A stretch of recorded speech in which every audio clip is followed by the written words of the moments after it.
right. What up, everybody? Welcome into another edition of Fantasy Fire and Ice podcast right here, NBA edition. Corey Parson, the fantasy executive, along with a couple of professionals, my man Dr. A, Steve Alexander, and Jonas Nader. Coming up on the program today, I'm going to start breaking down players that play in the backcourt in the NBA, go through some rankings and some tiers of the point guard position. We'll talk some little shooting guard as well. But we are approaching the start of another NBA season. Dr. A, how you feeling, my man? Oh, good question. I did not have a voice yesterday, and I was at dinner with some friends, and they bought me a hot toddy, which I've never had, and then they threw a shot of bourbon in there. Yeah. And miraculously, I'm fully recovered. There you go. No, the hot toddy will clear you up pretty good. You know what I'm saying? Now, Doc, I've known people to put Hennessy in a hot toddy, and then 9 months later, let me stop. But no, a hot toddy is definitely will get it out of you. What's up, Jonas? Any hot toddies for you? No, sir, man. I'm just trying to catch up on sleep because I know this next, Tuesday, Wednesday, we ain't sleeping for 7 months. So you know how it is with the NBA starting. Yep, no doubt. It's getting ready to kick off. You know what I'm saying? Well, you know what? Somebody was asking me about some content the other day, and I was trying to put something together. And for some odd reason, I don't remember, but I guess season to season it differs. But I don't know why. What is the you normally have full slates on Mondays, Wednesdays, and Fridays, right? And Tuesdays and Thursdays are generally the nights with the short slates, correct? Yeah, Tuesdays are usually like 2 to 6 games. Thursdays, you usually have about 7 to 8 on a good night. Sometimes you'll have like 2 TNT games, and that's it. Okay, right? Yeah. So usually it's Monday, Wednesday, Friday. Now I think opening night just opens with 2 games, right? Last I looked. Yep. I believe so. And I think Kevin Durant is he finally going to get recognized by the Golden State Warriors? Is that happening on opening night? I know he hasn't been to the Chase Center yet because of injuries and stuff like that. So he hasn't seen the Chase Center yet. But I do believe Kevin Durant starts off. I do believe that's how it happens, correct? Let me check the schedule right now. I got it up here. I mean, it just seems so far like it seems like a long forever time ago, right? It would just be odd to do it. Well, they don't owe them no rings. They lost their championship. Yes. Opening day, Tuesday, October 24th. It begins with the Lakers and the Denver Nuggets. So the Denver Nuggets will get their rings in front of LeBron James. Shout out to the Denver Nuggets. And then we go to the Chase Center for Phoenix and Golden State. And Kevin Durant will make his Chase Center debut. I'm sure he'll get a lovely ovation from the crowd of the Golden State Warriors. You know what I'm saying? As they pay tribute. I know we're going to get into to rankings and tiers and stuff like that. But let me ask you guys this question right quick. When this whole thing is said and done, this Warrior dynasty, does Kevin Durant go into like the Ring of Honor? Do you put a Steph, Clay, and Dre statue and include Kevin Durant? Like, is Kevin Durant the elephant in the room in the Golden State Warrior dynasty, Jonas? I'd put Andre Iguodala above him. Wow. No, I'm just kidding. I mean, all 5 of them, honestly, that team was just something we'll probably never see again. They were just unbeatable. So, well, we thought, right? Yeah. Shout out to the Toronto Raptors and Kawhi Leonard. Doc, you think Kevin Durant a big part of that? A big part. Does he get a retired jersey in the Chase Center? Does he get a statue of Kevin Durant shooting the 3 to eliminate the Cleveland Cavaliers? What do we got for Kevin Durant when his legacy is done in Golden State? I think they probably will. I think the fans that were there when that was going down loved having Kevin Durant on their team, loved having him there. And it didn't end so well, but I think in the end, they won because of him. So I think he will be honored. Yeah, no, I think it's fitting to do something for him. Just interesting to see, what the fan base thinks. Like I said, it may not have went down the best, but when it was out there and it was happening, it should have. It was great. It was fun to watch. It was an era of basketball that we'll never forget. And then LeBron James couldn't beat him. But we're not here to talk about that. We're here to get into and discuss and talk about the point guard position, some shooting guards as well. And I want to kind of go through some of these tiers and kind of pick off a couple guys and ask you a few questions about these players. And I want to start down here in tier 7, Doc, where we have kind of a mixture of veteran point guards like Chris Paul and D'Angelo Russell and Spencer Dinwiddie and Russell Westbrook, and then guys like Emmanuel Quickly and Amon Thompson and stuff like that. Tier 7 is interesting mix of youth and veterans. I think you want to have your point guards locked up before you get to tier 7 is what that list tells me. Because I don't want to mess with Chris Paul. Dennis Schroeder is probably the most interesting guy on that list to me, just because he's going to be running the show in Toronto, and there's not really anybody there to challenge him right now. So I think that's pretty interesting. D'Angelo Russell is somewhat interesting. I love Amen Thompson as a rookie, but I don't have to rely on any of these guys to carry me in assists. Like I want my starting point guards locked up well before we get to tier 7. But if I had to pick one of those guys, I think it'd be Dennis Schroeder. Same question, Jonas. When you look at that grouping right there, down there in tier 7, let me read it off for you. Chris Paul, Emmanuel Quickly, DeAnthony Melton, Dennis Schroeder, Amen Thompson, D'Angelo Russell, Spencer Dinwiddie, and Russell Westbrook, who I've never been a fan of. Just throwing that out there. I'm going to disagree slightly with my dad, Doc. I kind of like Chris Paul this year because he's so cheap, right? He's like round 8. His best attribute is obviously playmaking, and assists are extremely hard to find if you don't get a stud point guard early. So for that reason alone, I've seen Chris Paul drop to round 8. I'll take him there. I like D'Lo just a little bit because he's pretty good in the regular season, especially last year. I mean, he always flops in the playoffs, but we don't need to worry about that in the fantasy, right? And I do like DeAnthony Melton, but round 8 or round 9, you can probably wait much longer. So you can probably grab him around 10, 11. You'll lock up your steals. You get a half block a game, good 3-point shooter, and he'll get a nice little bonus if Harden ends up going elsewhere, which who knows now, man? What the heck happened yesterday? So. Yeah, no, the Harden situation is getting interesting. Get into that a little bit. Yes, James Harden. Boy, I tell you what, that's a fascinating thing. D'Angelo Russell. It's funny you mentioned the playoff D'Angelo Russell, because after this, the Western Conference Finals this year, the meme of the guy from Howard Stern's Rat Pack saying, "Oh, what are you doing? Oh, nothing, just hanging around." Somebody had said that about D'Angelo Russell, and he actually liked the comments. You know what I'm saying? So it was good to see Russell have a little bit of sense of humor with that one right there. Doc, moving up the list right here. So Tyler Hero was supposed to be a part of a deal that would have sent Damian Lillard to the Miami Heat. The Miami Heat did not allow that to happen. Tier 6 is John Morant's in this tier right here. He's going to miss 25 games to start the year. Tyler Hero, Ty Jones, Markelle Fultz, who is somebody I've been burnt by millions of times by this point. Scoot Henderson, Marcus Smart in that same tier with John. And look at that trade. You got both the Jones brothers in here. Tyler Hero, Markelle Fultz, Scoot. Obviously, Ja's the man, minus those 25 games, Doc. I wonder why they never appealed that. I'll find that information out. They should have. I think they would have got that cut down if they would have appealed it. But anyway, Doc, what is your thoughts on that group right there? Well, Ja was front page news on ESPN yesterday with more details about all the trouble he's been in. And I mean, what'd they say, Doc? I can confirm or deny. It's long. It was a long piece, but I don't think there's any more or less games coming. I think he's stuck at 25. So that makes Marcus Smart, first of all, great get for Memphis to have him there when Morant's going to be gone for that long. And also Marcus Smart's going to be a decent fantasy option. I do like Tyus Jones quite a bit and Trey Jones. You can get both of them kind of late in your draft. They're both starting point guards. They both have a lot of weapons to throw it to. I mean, what did Jordan Poole score in the first half last night? Did he have 29 at halftime? Jordan Poole went crazy last night. Something like that.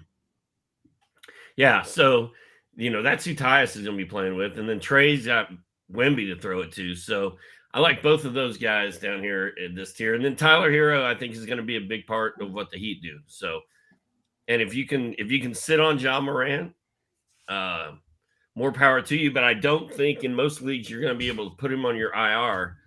So it's, to hold John Morant, there's going to be some fantasy pain that comes along with that.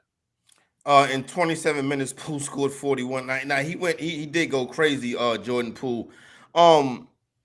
Jonas,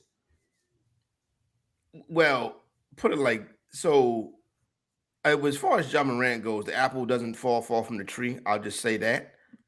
You know what I'm saying? Mhm. In the kindest way possible. Yeah. But also that report yesterday from Yahoo, that's a media member that didn't come from the organization. But that's a media member that put that out there. That did not come from the organization. But yeah, tough. Listen, you gotta do better. There's too much drinking. I tell you that straight up. There's too much alcoholism going on in that entire camp. It's too much alcoholism going on. But I think that everything should be back and under wraps. You know what I'm saying? But I do like the Jones brothers, and I think Marcus Smart was one of the best offseason additions this year. What are you expecting from Scoot Henderson? No, that's an interesting guy right there. Yeah, I want to talk Why about did he go to no big time college enough? And why did he just, what was that? How come we never seen Scoot in the NCAA tournament? I honestly have no idea. I mean, I kind of think though, like the G League suited his style a little more than the college game would, right? It's a little bit more of an athletic game, a little more open on the floor.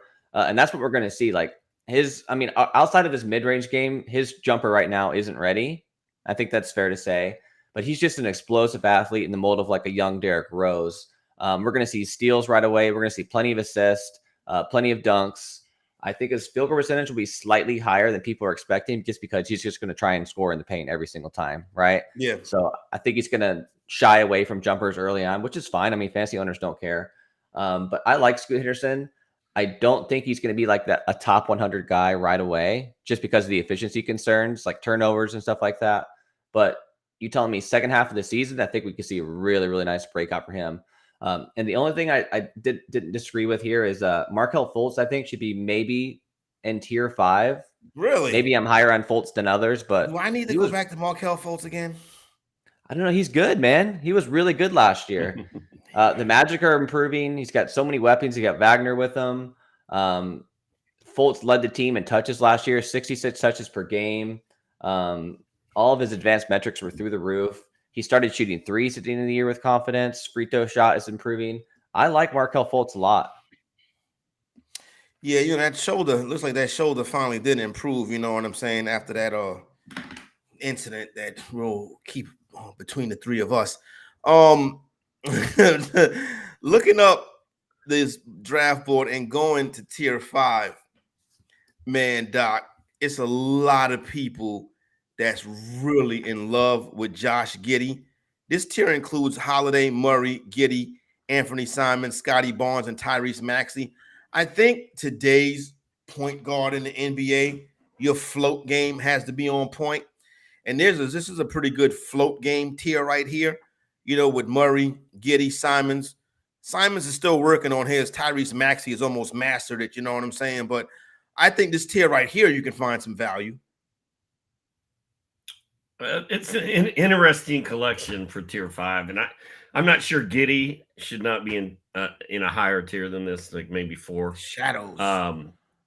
Simons is going to be really interesting with no Dame in Portland.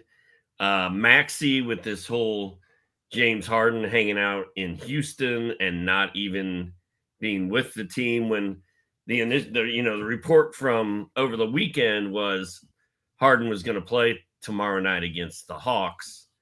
Now he's not even with the team. So Tyrese Maxey and DeAnthony Melton, who we talked about a minute ago, if Harden's not there, both of those guys get a big boost. And then, Drew Holiday, solid. Jamal Murray, I think people are still scared of his injuries, but I mean, he's money when he plays, and he was great last year. And I think there's a lot of value in tier 5. Yeah, no, I definitely agree with Doc on that one, Jonas, right there. I like the way tier 5 is looking. But right quick, though. So Tyrese Maxey wasn't with the 76ers. He was in Houston with James Harden? Wait, really?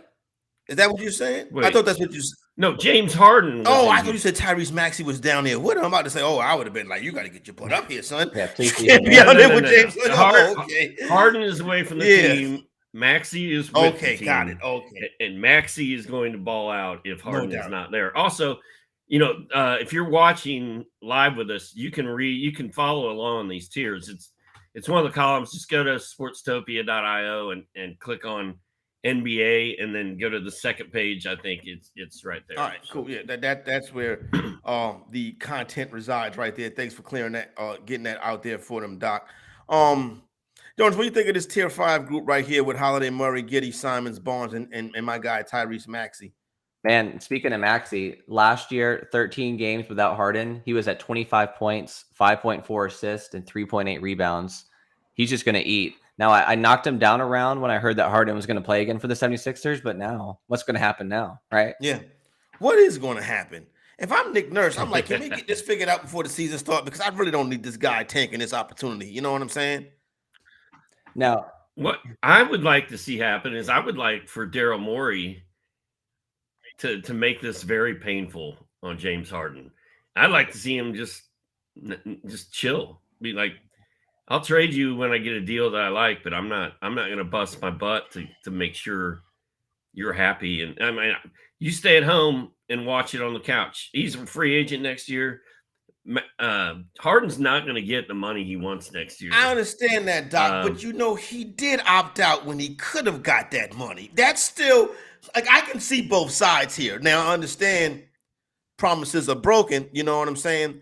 With that being said, I can kind of see where, you know, Harden does have a legit, but then again, if I'm James Harden, I just signed the contract when it's there in front of me, you know what I'm saying? So he's partially to blame for that too. So I see where you're coming from. From a fantasy perspective, it just drives me nuts. Yeah. From a human being perspective, it drives me nuts. I don't understand how Harden still has a fan base. You know, this person I'm friends with in town, she's like, oh yeah, my grandson loves James Harden. Because he's cool. Like, he dribble between his legs, shoot step back threes. Kids like stuff like that. Kids don't get the financials of it, Doc. I'm not even talking financials. I'm talking about pouting and getting your way out of every situation. What do you think children do? Don't like. Grandsons are very dark good horse at that. team, guys. A dark horse team to get James Harden is Miami now. Really? You watch. Interesting. They need a point guard, right? I mean, James Harden's still better than Kyle Lowry, for God's sakes, right? Yeah, for real. But Kyle Lowry hit some clutch threes in the playoffs last year, too, doing that run. I got to give Kyle Lowry his props for that, because I thought Kyle Lowry was Kyle Lowry's been in the league almost 20 years now. I was going to say he's about 47. And also, why not send James Harden to Dallas and put Kyrie, Harden, and Luka 3-point guards? He don't like. Remember Kyrie over and told him in Brooklyn that he was washed up, and then James Harden got in his feelings and wanted to be traded. So it's probably not going to work out. I don't think he's going to Dallas. Miami makes that does make sense. The Miami thing does make sense. I just don't know if James Harden is a Heat culture guy. Yeah, is he built for any culture? Exactly. Any team culture? No. Like, what team culture is he built for? I mean, listen, I can't knock that. You know what I'm saying? Obviously, all right, let's move up tier 4. Cade Cunningham, Darius Garland, Fred VanVleet, De'Aaron Fox, and Jalen Brunson. This is an interesting group because I would think that all of these guys right here would be higher. Doc Cunningham. Well, Cunningham hasn't really played too much. Garland is a guy. VanVleet is terrific when he's rocking and getting his steals and stuff. De'Aaron Fox was mentioned in MVP circles last year. And Jalen Brunson has basically revived the franchise that's been dormant for 30 years. Well, the first 3 tiers, we've only got 3 guys in each tier. So there's only 9 players in front of this tier. And these guys are all on the cusp of being in that top 10 range, especially like Jalen Brunson. I love him in New York. I loved him in Dallas. I love Brunson's game. De'Aaron Fox, just such a great year last year. Finally came through and lived up to the hype, and we all enjoyed that lighting of the beam, and the whole run the Kings went on was a feel-good NBA story last year. The most interesting guy out of that group, well, I guess 2 of them. Fred VanVleet going to Houston is going to be wild. because he's going to be playing with so many kids. And he's going to kind of be steering that ship. And then Cade Cunningham only made it through 12 games last year, but those 12 games, 20 something points, 6 assists, 6 rebounds, like he was putting up numbers. And he's going to be the focal point in Detroit for a very young Detroit team that's going to kind of be messy. But man, if Cade can stay healthy, he could be really We should talk about Cade. I think he's extremely polarizing this year. I've seen him go in like the late second round, early third round. But I'm going to ask, like, what has he done to earn that? Why are people grabbing him so high when there's so many red flags? So, like, I know potential, but the biggest thing in fantasy, upside. That's the key word in all of fantasy sports is upside. But last year, 41% from the field, 27% from three. Like, those are red flags. His 3-point shot is not ready. His steal and block numbers were way too low for as good of an athlete as he is. There's just some red flags there. We got the injury risk. Obviously, he's playing on arguably one of the worst teams in the NBA. That's going to make him somewhat frustrating when it comes to March and April. I don't know. I just feel like people are a year early on this breakout. It's interesting. Any one of y'all like big best ball guys, like a lot of best ball type leagues and stuff like that? I asked because I'm saying what would be your, say you did 5 drafts. How many, what would your, let's make it a nice round number like 10. You did 10 drafts. How many teams would you have Cade Cunningham on? 1 or 2. Doc? 2. Okay. So that's it. Not overexposed to Cade Cunningham. Like, he's just extremely expensive, right? They've taken out all the value from his, from the upside we're talking about. If you're taking him late second round, where is he going to go? You know what I mean? Nowhere but down. Yeah, true. Not hitting that. Yeah, I mean, the injury concern is bigger to me than his field goal percentage. I mean, he played 64 games his rookie season, shot 41.6. He played 12 games last year, shot 41.5. Those are identical, but it's also a small sample size. Also, we don't know what his summer was like. We don't know I really don't know much about his work ethic or anything like that. So he's a good free throw shooter. He's really not going to hurt you anywhere. I think there's so much upside there and so much promise that I'm fine rolling the dice on him if I don't get one of those other guys. All right, let's go up a tier. Let's go up and talk about those top 3 tiers as you mentioned. The top 9 players at the point guard position. Number 1, I just say, well, the tier 1 is SGA, Halliburton, and Luka. That's legit. Then you got tier 2 with Curry, Lillard, and Ball. Tier 3, Jonas, is Trae Young, Devin Booker, and Kyrie Irving. If one of these 9 gentlemen was to fail, who and why? It would be LaMelo Ball. And it's because people are taking him late first round, and it's because he has one ankle. If he was to fail. Now, I still like LaMelo Ball a lot, but I mean, look at his brother. First round is too high? It's fair. I think it's fair. Okay. But if he fails you, if that ankle fails you, then your team is just done. Like we saw it last year. I think 1 or 2 teams with LaMelo Ball. Ankle goes down. That's my team, right? Stinks. That injury is legit. I mean, look at his brother too. That whole family just had medical problems nonstop. It's kind of like the Michael Porters and them, Jonte Porter and them. Yep. But yeah, I think that makes me the most nervous here. Curry and Lillard, I feel like they're just safe late first rounders, mid to late first rounders. But if anyone was to fail, I'd say LaMelo Ball for that reason. Same question, Doc. Well, I mean, if you take LaMelo Ball with the 10th pick, like Jonas said, it's just like my football team this year. I took Nick Chubb at like number 10, breaks his leg in half. My season's done. There's nothing you can do to come back from losing your first round pick. Or J.K. Dobbins. Sorry. And it's just tough. And if anybody's going to go down, it's out of that group. It's going to be LaMelo Ball, and then the other one, obviously Kyrie Irving. Is he gonna play? Is he gonna chill with James Harden? Is he gonna take 3 days off for his sister's birthday party? I mean, I don't know what he's going to do.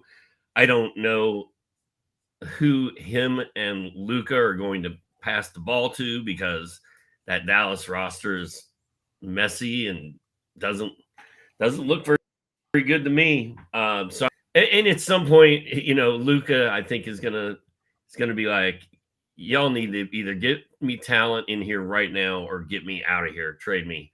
And if that happens this season, how is Kyrie going to react to that? So, I think I personally would not be taking Kyrie Irving in one of those first 9 point guards. All right. Let's move over to the shooting guard position. Anthony Edwards, Jonas, is in tier 1 by himself. This seems to be the hawkening of a breakout of an NBA superstar. I think after what we saw with that was the World Cup this year. You know what I'm saying? And obviously the conversation between him and Steve Kerr, where Steve Kerr telling him Kobe Bryant came off the bench. I mean, Dwayne Wade came off the bench for Kobe Bryant, and Edwards telling Kerr, Kobe Bryant ain't on this team. You know what I'm saying? With that being the case, Anthony Edwards, he's looking like the next big thing, right? Oh, yeah. And I absolutely love this. Now, if I had to take someone late first round, then I want someone that's just dependable and that's going to play 75, 76 games, not cause any drama, and there's upside there. I'm taking Anthony Edwards, right? His fantasy rank wasn't as high as people thought last year because his field goal percentage was on such high volume and it wasn't the best, right? But everything else, he checks all those boxes. I think Anthony Edwards is going to have a monster, maybe even MVP campaign, and I 100% agree with Doc here on this ranking. Yeah, nah, Doc. Hey, I just put the shooting guard tiers on X, Twitter, whatever. Do I tweet that out? Do I exit out? Like, what did I just do? I'm tweeting it out, or I'm posting it. You know what I'm saying? That's what did I just do? I put it on whatever that. You put it on X. You posted it on X. That's why you say it's been posted on X. It's been tweeted on what used to be Twitter. There you go. Anthony Davis. Edwards is in a tier. I mean, Anthony Edwards. Yeah, let's not get confused there. Anthony Edwards is in a tier by himself, according to me. He's going to take over. I feel like he's about to take over the world. That's all. I'm a big Anthony Edwards supporter. Like the young man a lot. You know what I'm saying? So Anthony Edwards takeover, Jonas, is not a bad thing. Oh, absolutely. And this is no longer Cat's team, it's Anthony Edwards' team. And it's been that way for about 6-7 months now. He's such a dude, too, that if he was like healthy and like took it seriously and, you know what I'm saying, put more into his game, he would be fantastic. You know what I'm saying? Carl Anthony Towns. But it's like he has a little lethargicness to him. Like he misses a lot of times. And you kind of almost don't feel like he's in a rush to get back. You know what I'm saying? Yeah. He has a very beautiful girlfriend in Jordan Woods. You know what I mean? I don't know if that plays into it. That bump him off the draft boards. yeah, you know what I'm saying? Like, I'm just going to chill home tonight. You know what I'm saying, fellas? Tier 2, Jonas, Donovan Mitchell, James Harden, and Mikal Bridges. I don't know what to tell you about James Harden. Donovan Mitchell, I think he kind of is what he is. Numbers mirror each other, basically the same every year. Mikal Bridges is the interesting one. What is Mikal Bridges' numbers going to do? You know, he's never been an all-star, right? Correct. If he makes an all-star team this year, he'll win the most improved player. That's normally how that award goes. But do you think Mikal Bridges makes the all-star team this year? Is there a path to that all-star selection for him? I think if the Nets are the 8th seed or higher, he'll make the all-star team. Nice. Doc, what do you think? I mean, if he puts up the numbers he put up last year in Brooklyn, this year, then he's going to be an all-star because in those 27 games that he played in Brooklyn, he averaged, 26.1 points, 4.5 rebounds, 2.7 assists, a steal. I don't know. He was pretty good, pretty fun to have on your fantasy team once he got to Brooklyn last year. Like the numbers were way different, way better than they were when he was in Phoenix.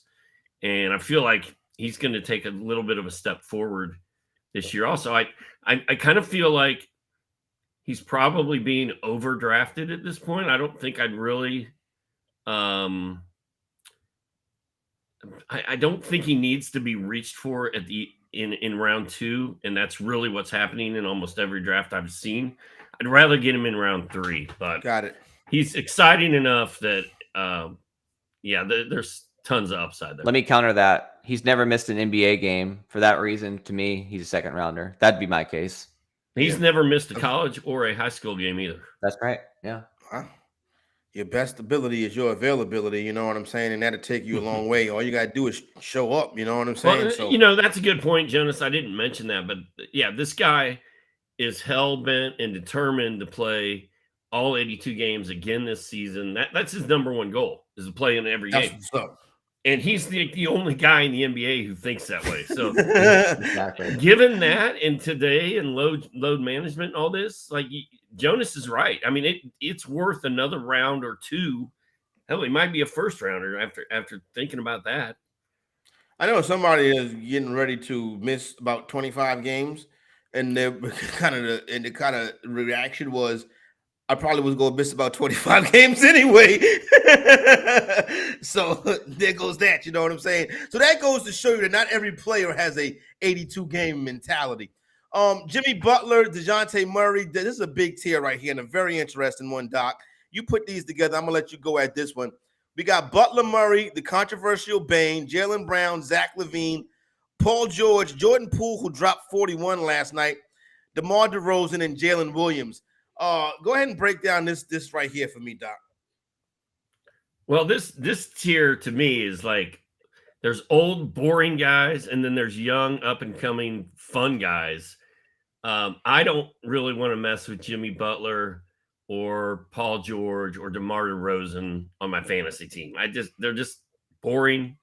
We know what they do. Paul George, is he going to play? Is he not going to play? DeMar DeRozan, Mr. Mid-range. Doesn't shoot threes. Is that really what you want on your fantasy team? Meanwhile, Jalen Williams is one of the most exciting up-and-comers in OKC. I can't wait to see what he does this year.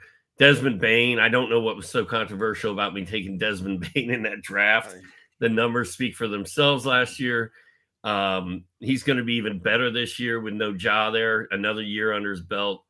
Desmond Bane, to me, is I think he's going to be one of the most surprising players this year. Like he's going to go off sort of like Anthony Edwards did last year. There's a lot of stuff I love about tier 3. I mean, Jordan Poole, is he a good fantasy player, or is he a guy that's just going to score 40 a night and lead the league in scoring? I think it's more of the latter. But Jonas, what do you think? Jordan Poole, the new DeMarcus Cousins of guards, right? A lot of stats on a bad team, so he's going to put up numbers on a bad team. Listen, that volume. Volume. Hey, some people in fantasy say volume trumps efficiency. I don't know. Jordan Poole's case, yeah. And Jordan Poole's case, yeah. And Dylan Brooks's, no. Very good. Jonas, are you targeting Jordan Poole? No, I feel like he's a little bit too expensive for me. Like I saw him go in round 4 or 5 the other day, and I just feel like, you know what, that kind of ruins field goal percentage for me. So I'm just going to hold off. His assist numbers aren't amazing either, so steals aren't great. So for that reason, I'm out. As you'd rather have Kyle. Would you rather have Kyle Kuzma? No, not necessarily. Right. I still like Jordan Poole more than Kyle Kuzma. But as for this tier, I like Doc's order. I might argue that Jimmy Butler, DeJounte Murray, Desmond Bane, and Paul George are in another tier of their own. But these guys like the Docs that are all extremely close together. Yep. All right, Doc, when we get down to your 4th tier here, this is where things get a little bit interesting. Brandon Ingram, BI was a disaster this summer. Bradley Beal was playing second fiddle to Kyle Kuzma last year. CJ McCollum goes in that boring category. I think I'm a supporter of Andrew Wiggins. I love Devin Vassell. I'm done with Terry Rozier. Jalen Green is cool. I don't want no parts of Klay Thompson. I'm not the biggest Buddy Hield guy, and I'm warming up to Austin Reeves. I love it. I like the one sentence, 3-word sentence breakdown of that entire tier. Let me try it. Brandon Ingram injured. Bradley Beal, 4th wheel now, 3rd or 4th wheel in Phoenix. CJ McCollum, I feel like his time has come and gone. He's just sort of a guy now. Wiggins is the one that I'm kind of high on here. Wiggins and Devin Vassell. Wiggins because he was out injured for half the season. He was out for personal reasons for half the season. Everybody forgot about him. He's still a huge part of what they want to do in Golden State. Guy can block shots. He can hit threes. He can steal the ball. I just think Wiggins is like extreme value later in your draft. He's a guy you can get in the later rounds that can really make a difference on your team. And then Vassell is young. He's fun. He was injured last year. He didn't play a lot. He does play for Pop. That's a little scary. But Devin Vassell, man, I have yet to meet a fantasy analyst who does not love Devin Vassell. Rozier, I'm done with. Jalen Green, Van Vliet arrival will be interesting to see how they get along together. Clay's old. Buddy Hield got sort of sent to the bench for Benedict Mathurin. He's not very happy about it from what I hear. Who knows how that's going to end. I love Austin Reeves. Yeah. Go ahead, Jonas. You give us your player-by-player 3-word breakdown. Okay, I got you. Brandon Ingram looked horrible during the summer for World Cup. No interest in him. Zion coming back really, really hurts him. Bradley Beal, going to be the point guard. I may be slightly higher on you guys than him. It's going to be him and Devin Booker rotating point guard reps. CJ McCollum, I want nothing to do with him. Just like you guys said, Dyson Daniels, look out for him. I think in the second half of the season, he could take his job. Andrew Wiggins, absolutely fantastic value, especially for punt free throw builds. Devin Vassell, easily the number one target here. Going to thrive next to Wemby. Terry Rozier, we're just going to keep knocking him like you guys do. Zero interest. Jalen Green, I actually like Jalen Green a lot. I think off-ball movement for him is going to be key with Fred VanVleet.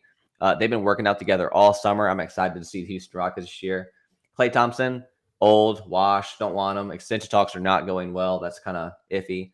Buddy Hield, where's he going to go, right? Last we heard, he's on the trade block, but who's going to acquire him?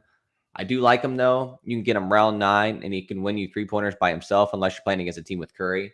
And Austin Reeves, this is his backcourt now. It's not D'Lo's. It's Austin Reeves. So, yeah, love him. The next tier, Derek White, Bruce Brown, Jordan Clarkson, and Shaden Sharp.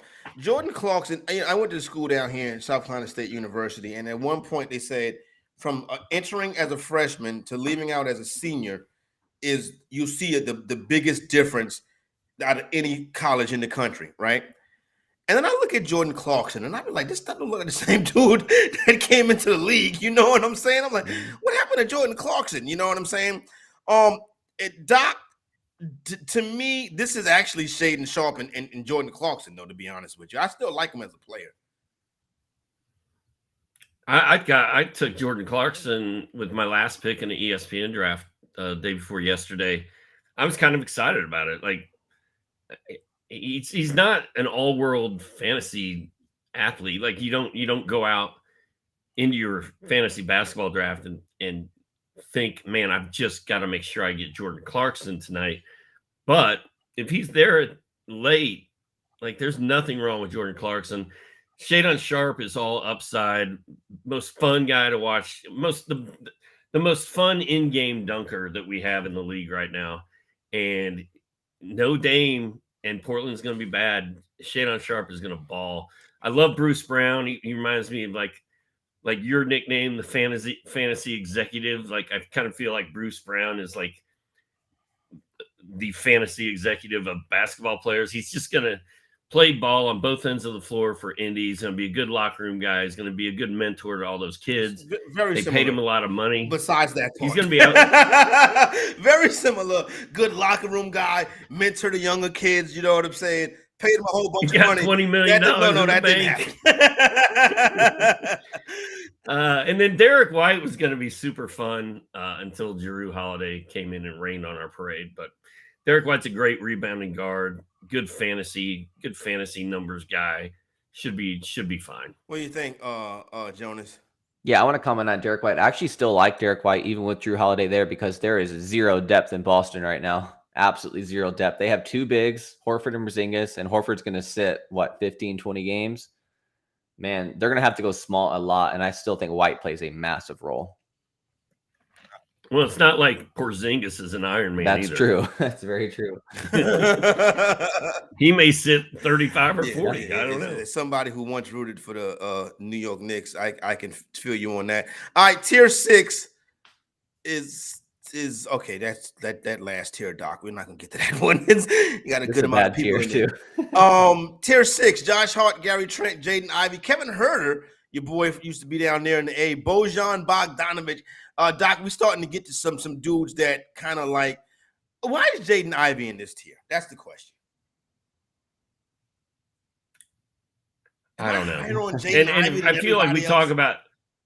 I feel like we talk about Jaden Ivey every But Doc, day. I think people want him to blow up and be like this superstar player. And maybe he will. I mean, that's the thing. When you get down to tier 6 and tier 7, these are guys you're taking a flyer on and hoping something good happens. I think Jaden Ivey has the most upside of anyone. Jaden Ivey probably should have been up there in tier 5. I like Jaden Ivey. He went to Purdue. I hope he blows up. I hope he blows mom up. coach But at Notre I Dame, just right? His don't mom was the know. Notre Dame coach, right? I don't believe so. know. I think his mom is the Notre Dame's women head basketball coach. Jonas, you don't like Jaden Ivey either? Do you think he should be in tier 5? Probably not. Look, there's something there, but he can't make a basket, right? So last year, 58% at the rim. Okay, not the worst. 33% at close range. Yikes. Yeah. 40% at mid range. Can't hit threes yet. Not loving it. So steals, blocks were a little underwhelming as well. And it's just like, what are you bringing to the table right now? The assists aren't going to be as high because Cade Cunningham's there. Plus, they got the new Thompson twin. So I don't know, man. Thompson brother, excuse me. So Yeah. I'm off him. I'm a big league pass guy. I really can't wait to me it'd be opening night on TNT. Whatever. I want to see, get the ring. Okay, it's cool. And then I want to see Kevin Durant chasing it. But I'm really looking forward to Wednesday night when it's not the big TV games and you really get a chance to look at it and break it down and stuff like that. And as a big league pass guy, I have put going to a Detroit Pistons game on my bucket list. Like, it looks like they really, despite the team not being great, you know what I'm saying, for a number of years now, it looks like they really enjoy the atmosphere and the environment. Nobody? Sure. No, I don't want to go on a road trip to a Pistons game, Pistons, Hawks, Doc, anything? Nothing? I'm good. I don't need to go to Detroit right now. I think I'm okay. All right. I watch it on League Pass, though. But my League Pass is going to be a lot of Wemby and a lot of OKC. Man, I think OKC. I think if you are new to basketball and are just coming in and playing fantasy for the first time or really going to watch basketball for the first time this year and you're looking for a team to be a fan of, I think OKC is the way to go. I just think they're going to be so fun.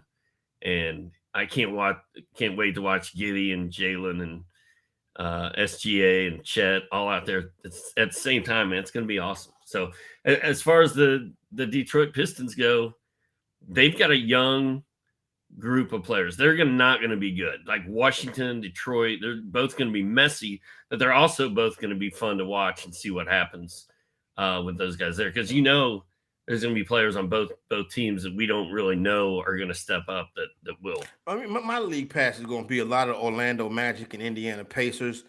Jonas, you have any? I mean, since we're into league pass tiers. Just put Spurs number 1, Thunder number 2. I want to watch Wemby nutmeg Reggie Bullock again over and over. But yeah, to your point, Corey, the Pacers are going to be a lot of my league pass, and then of course the Hawks. I'm in Georgia. They're on my regular TV every day. Anyway, Bobby Rathman, Shout my out boy. to Bobby Rathman, big fan. I'll be watching a lot of Hawks. I get to catch them a lot too. I'll pay attention a lot, to them. So my thing is, right, so I'm the Hornets, right? But I go to watch the Hornets on League Pass, and they say that I can't because the game is already on in my area. Blackout. But I don't have Bally Sports South, so I'm like, this is ridiculous. I can never watch the Hornets unless I go. I'm in the same boat. I'm in the same boat. Yeah, you can't watch them either. So no, and I'm 2 hours away. I'm 2 hours away from Charlotte, and it won't let me watch it. I have to stream it on Reddit. You can't watch the Braves. You can't watch the Braves in Atlanta unless you have DirecTV. You see? And it's the same thing. I can think all these Bally's are tied to Direct, maybe. So That does make it tough. I'm a dinosaur. I'm going to go down with the DirecTV ship. I hate streaming. I like knowing where all my channels are. I like having the Braves and the Hawks. So I'm going to pay for TV until I can't do it anymore or until it dies. All right. And I get to watch the teams I want to watch. There you go. I cannot knock anyone for that. Now that we did our league pass rankings, I'm gonna run through these final groupings, right? Hey, we should do that next year, Corey. We should. I'm actually going to see if we can get it on the. I'm actually going to see if we can figure out a way to do it before the season starts. To be honest, with you. Well, we could probably write it today. Yeah. Just do a tiers column on the NBA league. Yeah, pass. No, I think that'd be I think it's actually a great idea. You know what I'm saying? And if you haven't watched, to me, Austin Carr is fantastic. You know what I'm saying? And the Cleveland Cavaliers color analyst, Austin Carr, to me, he's the best color guy in local basketball. He kind of has like this grandpa thing. Like, son, pull your pants up, boy. You know what I'm saying? Like he kind of has that to him. And I'm like, I feel like he's like an older uncle of mine or something. You know what I'm saying? Mm-hmm. Who's always giving advice. I'm a fan. But I do want to talk about a couple players before we get out of here. Terrence Mann, who doesn't want to be, who is apparently holding up the James Harden deal. Dante DiVincenzo and KCP Caldwell Pope. What do you think, Doc? Start with Terrence Mann and him basically being the key to James Harden getting to the Clippers. Yeah, and Terrence Mann has had some fun runs and some good outings with Clippers in the past. There's a lot of upside there, but I mean, he's not going to get drafted in fantasy leagues. It's just like I've got tier 8. We're down into tier 8, which is a lot of tiers. Most of those guys aren't going to have any fantasy value. I am intrigued by Terrence Mann.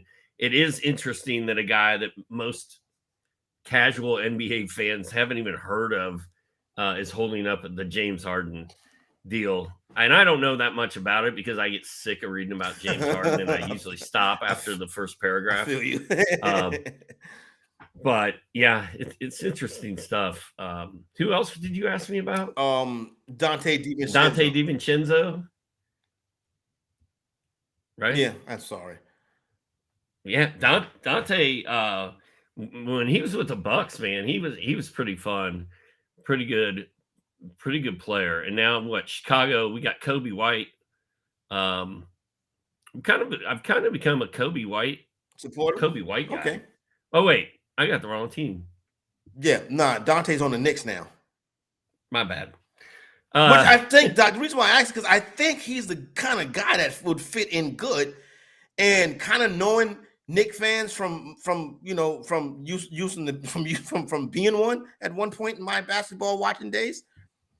The Garden's going to take to him. I think so. I mean, like I said, when he was with the Bucks, he was a complete player, kind of a fantasy glue guy. He wasn't going to hurt you anywhere. He wasn't going to win you games, but he wasn't going to hurt you, and he'll help hold things together. I think the Knicks fans will rally around Dante DiVincenzo. He's got it. He works hard. He plays hard. He plays smart. Emmanuel Quickly is probably going to be in the way of Dante DiVincenzo being a big fantasy guy, but because I like Emmanuel Quickly, I wish he would get a little more. His float game is starting to improve too, a little more run. But Jonas, what do you think about DiVincenzo? I've always kind of been a fan. Yeah, he's going to be the 7th or 8th rotation guy. I think he's going to get 26 to 28 minutes. Really good steal rate, really good secondary playmaker, really good rebounder for his size. I like him a lot, and I think I'd be disappointed if we didn't mention Christian Braun because he's in this tier as well. He's probably going to be Denver's 6th man, similar stat set as DiVincenzo. Really good cutter. He's going to thrive next to Jokic. They have him as their Bruce Brown replacement. I think Christian Braun is a very good last-round flyer right now. That's good. And basically, Jonas, I was going to finish up this program by asking you to close us out on that tier, and you did it without me asking. So there you go, right there. There you go. Chemistry is what that's called. Natural. Yeah. Yes. All right, time for us to get out of here. Don't forget, everybody, sportstopia.io is the place to go to get these tiers and get ready for your upcoming fantasy basketball draft. So the homies, Dr. Ray and Jonas Nader, is Corey Parson, the fantasy executive. We out.